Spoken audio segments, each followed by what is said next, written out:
दोस्तों, कतर में 8 रिटायर्ड भारतीय नौसेना के अधिकारियों को जो डेथ पेनल्टी दी गई है, इसके खिलाफ कार्रवाई करना भारत की प्रायोरिटी लिस्ट में शामिल हो चुका है।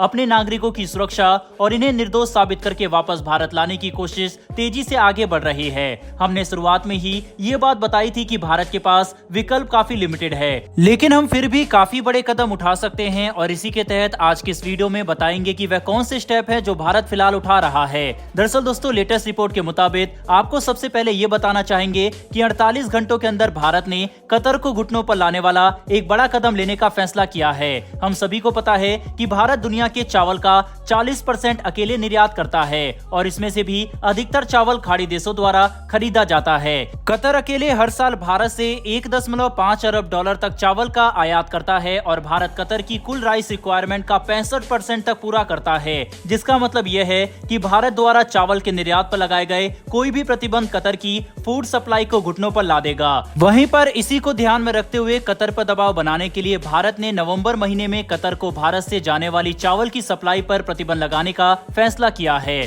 कतर को हर महीने 70,000 टन चावल की जरूरत पड़ती है और इसमें 65 से लेकर 70% चावल वह अकेले भारत से इंपोर्ट करता है, जिसका मतलब यह है कि भारत द्वारा लगाए गए प्रतिबंध कतर में चावल की भारी कमी को अंजाम दे सकता है। अभी तक हम कतर समेत कई अरब देशों को प्रतिबंध के बावजूद चावल की सप्लाई कर रहे थे, लेकिन कतर ने भारतीय नौसैनिक अधिकारियों के खिलाफ डेथ पेनल्टी देकर भारत को गुस्से में ला दिया और अब इसी का परिणाम है कि भारत ऐसे कदम उठा रहा है। दोस्तों, भारत कतर के साथ बातचीत करके अपने नौसेना के अधिकारियों को छुड़ाने और भारत वापस लाने की कोशिश कर रहा है। इसके लिए हमने कतर में वकीलों की नियुक्ति शुरू कर दी है, जो हमारे लिए सभी कानूनी विकल्पों पर जांच कर रहे हैं। वहीं इस वक्त एक्सपर्ट का मानना है कि भारत के पास काफी सारे रास्ते मौजूद है, जो वैसे तो लिमिटेड है पर उनकी ताकत काफी ज्यादा हो सकती है। सबसे पहले तो हम यहाँ पर आपको बताना चाहेंगे कि भारत कतर के साथ मध्यस्थता करने की तरफ देख रहा है। दरअसल इजरायल और हमास के बीच हो रहे युद्ध में हमास द्वारा इजरायली नागरिकों को अपने कब्जे में लेने के बाद इन्हें सुरक्षित वापस इजरायल को लौटाने के लिए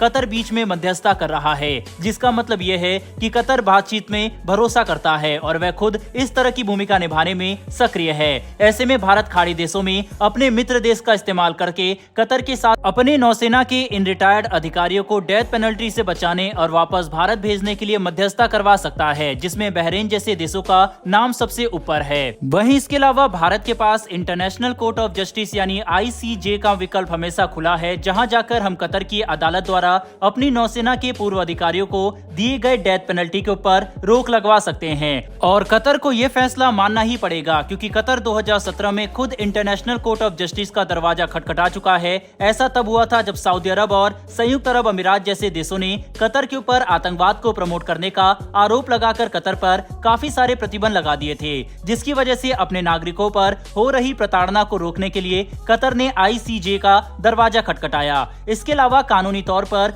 कतर को भारतीय नौसेना के इन रिटायर्ड अधिकारियों को काउंसलर एक्सेस भी देना होगा, ताकि भारत अपने अधिकारियों के साथ बातचीत करके उन्हें आश्वासन दे सके कि हम इन्हें बचाने के लिए पूरी कोशिश कर रहे हैं और यहाँ पर कोई भी अन्याय नहीं होगा। यहाँ पर इस बात पर भी ध्यान देना होगा कि कतर द्वारा भारतीय अधिकारियों के खिलाफ लगाए गए आरोप बिल्कुल कनाडा द्वारा भारत पर लगाए गए आरोप की तरह ही है, क्योंकि कतर भी कनाडा की तरह भारत को कोई पुख्ता सबूत देने में नाकाम रहा और बिना किसी सबूत के तो हम अपने अधिकारियों के खिलाफ किसी भी तरह की कार्रवाई को स्वीकार नहीं कर सकते। जिसका मतलब यह है कि अपनी नौसेना के अधिकारियों को बचाने के लिए भारत लगातार तेजी से कोशिश कर रहा है। जहाँ एक तरफ हम कतर में वकीलों की नियुक्ति कर चुके हैं जो वहां कानूनी विकल्पों की तलाश कर रहे हैं, तो दूसरी तरफ भारत सरकार भी डिप्लोमेटिक फ्रंट पर बातचीत करके कतर के ऊपर दबाव बना सकती है। इसके अलावा हमने देखा है कि कैसे चावल का इस्तेमाल करके हम कतर के ऊपर प्रेशर को बढ़ा रहे हैं, ताकि वह भारत के खिलाफ बड़ी कार्रवाई करने की कोशिश न करे, क्योंकि कतर भारत से चावल के अलावा भी काफी सारे ग्रोसरी के आइटम खरीदता है। कुल मिलाकर समझने की कोशिश करें तो कतर की अदालत ने भारतीय रिटायर्ड नौसैनिक अधिकारियों के खिलाफ डेथ पेनल्टी की सजा देकर जल्दबाजी कर दी और कतर ने भारत को गुस्सा दिला दिया है।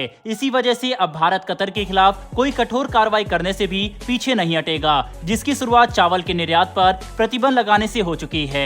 ऐसे में हम उम्मीद करते हैं कि दोनों देशों के बीच में बातचीत से सही हल निकलेगा और यह मुद्दा जल्द ही भारतीय अधिकारियों के पक्ष में सुलझाया जा सकेगा। बहरहाल दोस्तों, इस वीडियो में इतना ही। इस विषय के ऊपर आपकी क्या राय है कमेंट बॉक्स में लिखकर जरूर बताइएगा। साथ ही हमारी आने वाली डेली वर्ल्ड अफेयर से जुड़ी ऐसी वीडियो के लिए चैनल को सब्सक्राइब कर बेल नोटिफिकेशन अवश्य अवश्य दबा लें। फिर मिलेंगे ऐसी एक नई वीडियो के साथ। धन्यवाद। जय हिंद।